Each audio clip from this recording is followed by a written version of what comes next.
नमस्कार साथियों, हमारी यूट्यूब चैनल पर आपका स्वागत है। साथियों, आज हम विज्ञान कक्षा 10 में अध्याय नंबर 4 लेकर आए हैं, जिसमें आप संपूर्ण प्रश्नों का हल देखेंगे। तो स्टार्ट करते हैं। पहला, बायोगैस का मुख्य घटक है। तो बायोगैस का मुख्य घटक क्या होता है? मीथेन। ऑप्शन नंबर 3 सही है। दूसरा है, कार्बन की संयोजकता कितनी होती है? तो कार्बन की 4 संयोजकता होती है। इसका परमाणु क्रमांक 6 होता है, तो 2 और 4 6 हो जाता है। किस उत्प्रेरक का उपयोग साधारणतः वनस्पति तेलों के हाइड्रोजनीकरण में किया जाता है? तो यहाँ पर निकेल उत्प्रेरक का उपयोग किया जाता है, जिससे वनस्पति तेल को वनस्पति घी में बदला जाता है। क्वेश्चन नंबर 4 आते हैं। 4 है, कठोर जल में उपस्थित होता है। क्या होता है कठोर जल में उपस्थित? तो मैग्नीशियम के आयन उपस्थित होते हैं। ऑप्शन नंबर 3 सही हो जाता है। 5 है, वे पदार्थ जो अभिक्रिया की दर में परिवर्तन कर देते हैं लेकिन स्वयं अपरिवर्तित रहते हैं, क्या कहलाते हैं? तो इनको क्या कहते हैं? उत्प्रेरक कहा जाता है। तो ऑप्शन नंबर हमारा 2 सही हो जाता है। अब आते हैं 5 पर। अपमार्जक सामान्यतः होते हैं। अपमार्जक क्या होते हैं? जो मैल साफ करने के या गंदगी साफ करने के काम आते हैं, उनको हम अपमार्जक कहते हैं। तो इसमें हमारा ऑप्शन नंबर 3 सही होता है। तो ये सोडियम के लवण होते हैं, जिनका उपयोग हम साबुन बनाने में करते हैं। आगे है, साबुन बनाने की प्रक्रिया में सह उत्पादक यानी कि साथ में क्या उपयोग किया जाता है? तो ग्लिसरॉल उपयोग किया जाता है। 8 है, कार्बनिक यौगिकों में त्रिबंध उपस्थित होने पर नामांकरण में प्रयुक्त होता है, यानी कि 3 बंध होने पर क्या उत्पन्न होता है? तो आयन उत्पन्न होता है। पहले एथ आएगा, फिर ईन आएगा, फिर आयन आएगा। इस प्रकार से ऑप्शन नंबर 3 सही होता है। संतृप्त हाइड्रोकार्बन किसे कहते हैं? तो वे हाइड्रोकार्बन जिनमें कार्बन कार्बन परमाणु के मध्य केवल एकल बंध होता है, उनको संतृप्त हाइड्रोकार्बन कहते हैं। तो इनको हम एल्केन के नाम से जानते हैं। तो ऑप्शन नंबर 1 सही हो जाता है। यहाँ पर एल्केन जो सूत्र दे रखा है C2H6, तो ये किसका, इसमें संयुक्त बताना है। सहसंयोजक बंध कितने बनेंगे? तो इसमें 7 सहसंयोजक बंध बनेंगे, जो 6 तो हाइड्रोजन परमाणु के मध्य बनते हैं और 1 कार्बन कार्बन परमाणु के मध्य बनता है। तो ऑप्शन नंबर यहाँ पर हमारा 2 सही हो जाता है। अब आते हैं क्वेश्चन नंबर 11 पे। ब्यूटेनॉन चतुर्थ कार्बन यौगिक है, इसका क्रियात्मक समूह क्या होगा? तो ये कीटोन का सदस्य है, तो इसलिए यहाँ पर क्रियात्मक समूह इसका कीटोन होगा। तो इसमें ऑप्शन नंबर 3 सही होता है। एल्काइन का सामान्य सूत्र होता है। तो एल्काइन में क्या सूत्र होता है? एल्काइन यानी कि तीसरी पोजीशन पर आते हैं, तो यहाँ पर CnH2n-2। इसमें ऑप्शन नंबर 2 सही हो जाता है।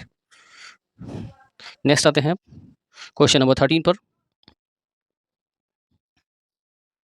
क्वेश्चन नंबर 13, यहाँ पर ये विकल्प को हम भरेंगे। एल्काइन का सामान्य सूत्र है CnH2n-2। ब्यूटेनॉन का क्रियात्मक समूह होता है, कीटोन होता है ये, तो इसमें C डबल बॉन्ड O और 2 श्रृंखला हमारी खुली होती है। 15 है, कार्बन परमाणु में गुण पाया जाता है काय का? संकलन का, यानी कि कार्बन कार्बन परमाणु आपस में जुड़ करके एक सीधी श्रृंखला बना लेते हैं, इसको हम संकलन बोलते हैं। ब्यूटेन का सामान्य सूत्र होता है ब्यूटेन। तो ब्यूटेन चौथे नंबर पर पहुंचता है। पहले नंबर पर आपका मैथ एथ प्रोप ब्यूट, ठीक है जी, C4H10 हो जाता है। आगे चलते हैं 17 नंबर पर। कुछ पदार्थों में अन्य पदार्थों को ऑक्सीजन देने की क्षमता होती है, इनको क्या कहते हैं? ऑक्सीकारक कहते हैं। इनको क्या कहा जाता है? ऑक्सीकारक। एल्केन का सामान्य सूत्र है, तो एल्केन का सामान्य सूत्र है CnH2n+2 और एल्कीन का सामान्य सूत्र होता है CnH2n। और इसके पश्चात आते हैं 20 पर। कार्बन परमाणु की ज्यामितीय आकृति कैसी होती है? तो कार्बन परमाणु की ज्यामितीय आकृति चतुष्फलकीय होती है। आयुपेशी का पूरा नाम बताना है। IUPAC international union of pure and applied chemistry. तो ये आयुपेशी की फुल फॉर्म है, पूर्ण विस्तार है। हाइड्रोकार्बन किसे कहते हैं? तो वे सभी पदार्थ जो केवल हाइड्रोजन और कार्बन से मिलकर बने होते हैं, हाइड्रोकार्बन कहलाते हैं। वे कार्बनिक यौगिक जिनमें केवल कार्बन व हाइड्रोजन होते हैं, उन्हें हाइड्रोकार्बन कहते हैं।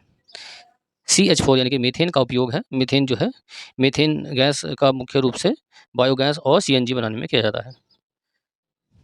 ये आपके खाना बनाने के काम में भी जो होती है, उसमें भी मुख्य रूप से अवयव के रूप में पाया जाता है मीथेन और ब्यूटेन। 24 आता है, किसकी उपस्थिति के कारण कठोर जल में साबुन झाग नहीं देता है?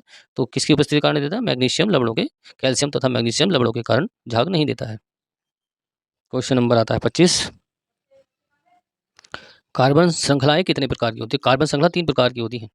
एक तो सीधी श्रृंखला होती है, एक शाखा युक्त श्रृंखला, एक बलय युक्त यानी कि साइकिल चैन होती है, चैन कंपाउंड। तो 3 प्रकार की श्रृंखला बनाते हैं कार्बनिक यौगिक। CNG का पूरा नाम बताना है। नेक्स्ट क्वेश्चन है हमारा 26। CNG का पूरा नाम कंप्रेस्ड नेचुरल गैस, यानी कि संपीड़ित प्राकृतिक गैस, ये आपका सीएनजी का पूरा नाम है। साबुन क्या होते हैं? साबुन लंबी श्रृंखला वाले कार्बोक्सिलिक के अमोनिया एवं सल्फोनेट लवण होते हैं। आगे आता है सह संयोजी आबंध किसे कहते हैं? तो दो परमाणु के बीच इलेक्ट्रॉन युग्म की बराबर साझेदारी से बने बंध को क्या कहते हैं? सह संयोजी आबंध कहते हैं। यानी कि समान इलेक्ट्रॉनों की साझेदारी होगी तभी हमारा बंध बनते हैं। कौन से? सह संयोजी बंध। आते हैं 29 पर। भोजन पकने के लिए किन तेलों का उपयोग करना चाहिए? भोजन पकाने के लिए किन तेलों का उपयोग करना चाहिए? तो असंतृप्त वसा अम्लों से युक्त तेलों का उपयोग करना चाहिए। आगे आते हैं ब्यूटेन की संरचना। तो ब्यूटेन होता है C4H10। तो इस प्रकार ये तो सॉरी ब्यूटेनॉन है। तो यहाँ पर ब्यूटेनॉन के कीटोन यहाँ आता है C4 और H के जो हमारे अब 9 तत्व होंगे और इसके साथ हो जाएगा एक ऑक्सीजन। तो यहाँ पर ब्यूटेनॉन का ये स्ट्रक्चर दे रखी है। नेक्स्ट है मीथेन के दहन को समीकरण के द्वारा दर्शाना है। तो मीथेन को जलाने पर वायु की उपस्थिति में यानी कि ऑक्सीजन के साथ तो क्या बनेगा? कार्बन डाइऑक्साइड और हमारा जल प्राप्त होता है जिसके 2 अणु हमारे प्राप्त होते हैं।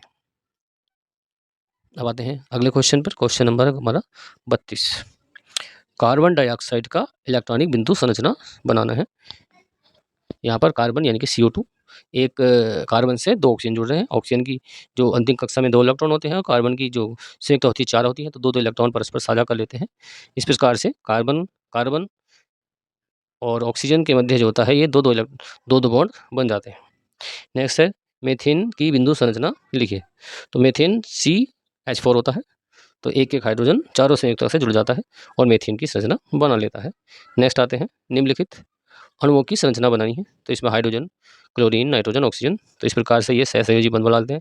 हाइड्रोजन हाइड्रोजन परस्पर एक एक परमाणु को साझा कर लेता है और क्लोरीन क्लोरीन भी एक एक इलेक्ट्रॉन को साझा कर करके ये अंतिम कक्षा हमारी पूर्ण कर लेता है।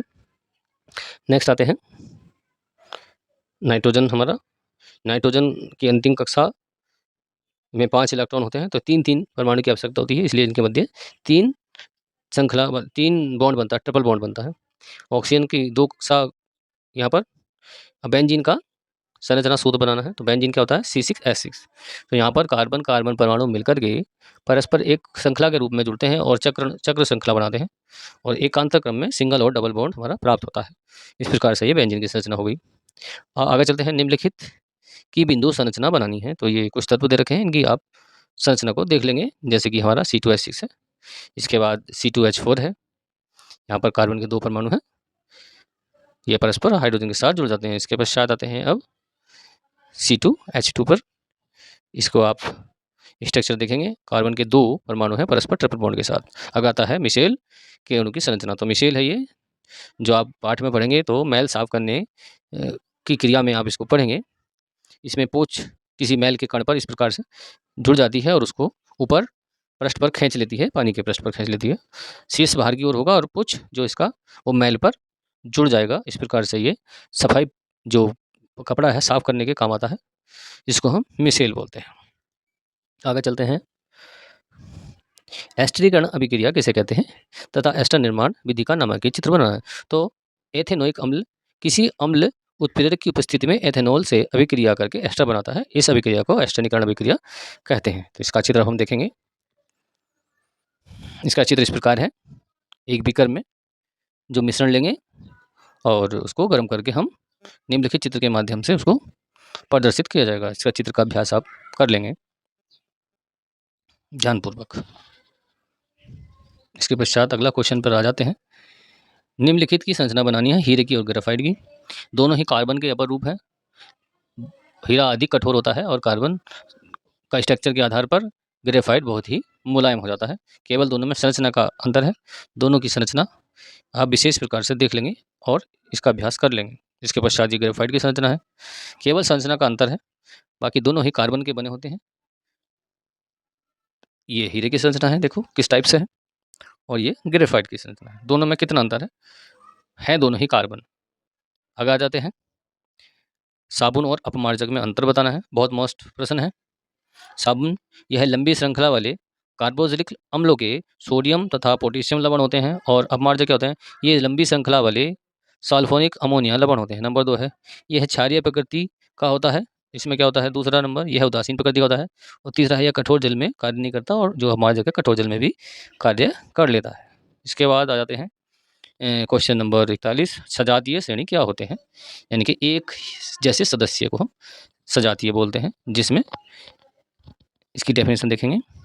कार्बनिक यौगिकों की ऐसी श्रेणी जिसमें कार्बन श्रृंखला में स्थित हाइड्रोजन को एक ही प्रकार के क्रियात्मक समूह से प्रदर्शित करता है, उन्हें सजातीय श्रेणी कहते हैं। इस श्रेणी में सभी सदस्यों के रासायनिक गुण समान होते हैं क्योंकि इनके क्रियात्मक समूह समान होते हैं। इसका एग्जाम्पल है एल्केन श्रेणी, जैसे CnH2n-2। ये जितनी भी श्रेणियां हैं सात सूत्र के आधार पर बनाई जाएंगी, वे सभी सजातीय श्रेणी के अंतर्गत आते हैं। क्वेश्चन नंबर आता है आपका 42, हाइड्रोजनीकरण क्या है? इसका औद्योगिक अनुप्रयोग लिखना है, किस काम में आता है औद्योगिक के रूप में। इसकी डेफिनेशन है हाइड्रोजनीकरण की, पोलेडियम या निकेल उत्प्रेरक की उपस्थिति में असंतृप्त हाइड्रोकार्बन में हाइड्रोजन जोड़ने पर संतृप्त हाइड्रोकार्बन बनता है। इस अभिक्रिया को हाइड्रोजनीकरण कहते हैं। तो इसका जो है इस प्रकार से ये समीकरण है जिसमें हाइड्रोजन उपस्थित नहीं है और निकेल उत्प्रेरक की उपस्थिति में इसमें हाइड्रोजन जोड़ दिया गया है, तो इस अभिक्रिया को हम हाइड्रोजनीकरण अभिक्रिया कहते हैं। अगला आता है क्वेश्चन नंबर 43 पर। इसका अनुप्रयोग काय में किया जाता है? वनस्पति तेल, घी बनाने में वनस्पति तेल के द्वारा किया जाता है। अगला क्वेश्चन, संतृप्त और असंतृप्त हाइड्रोकार्बन किन्हें कहते हैं? तो ऐसे हाइड्रोकार्बन जिनमें कार्बन कार्बन परमाणु के बीच केवल सिंगल बॉन्ड होता है संतृप्त हाइड्रोकार्बन कहते हैं, जैसे और CH4 है और C2H6 है, C3H8 है। और ऐसे हाइड्रोकार्बन जिनमें कार्बन कार्बन परमाणु के बीच द्विबंध या त्रिबंध पाया जाता है उन्हें असंतृप्त हाइड्रोकार्बन कहते हैं। इसका एग्जाम्पल C2H2। इसकी डेफिनेशन तो आप ध्यान से पढ़ लेंगे। ये आपके C2H4, C2H2, C3H6 और C3H4 ये इसके एग्जाम्पल हो सकते हैं। आगे आते हैं, लास्ट क्वेश्चन है, निम्नलिखित के आयुपेशी नाम हमें बताने हैं। तो इसका अभ्यास तो पाठ के द्वारा ही किया जाएगा, लेकिन फिर भी कुछ नाम दे रखे हैं। जैसा पहला है प्रोपीन, दूसरा आप ये है एथेनल, दूसरा जो बी तत्व है इथेनल, इसका क्रियात्मक समूह आपका CHO है, इसलिए इसको एथेनल पढ़ेंगे। और C नंबर में आपका CH3 CH2Br है। तो यहाँ पर कार्बन के 2 परमाणु हैं। दूसरे नंबर पर क्या आता है? एथेन आता है और साथ में ब्रोमीन जुड़ रहा है, तो इसलिए इसका नाम क्या हो जाएगा? ब्रोमो एथेन हो जाता है। इसके पश्चात चौथा जो दे रखा है ये प्रोपिनोन है, क्योंकि इसमें एल्कोहल जुड़ा हुआ है साथ में, तो ये प्रोपिनोन बन जाता है। और जो आपका बचा हमारा अगला पॉइंट, ये आपका प्रोपेनॉल है। इस प्रकार से इन तत्वों को आप देख लेंगे और इनके नाम। ये हमारा संपूर्ण पाठ समाप्त हो जाता है। वीडियो देखने के लिए धन्यवाद।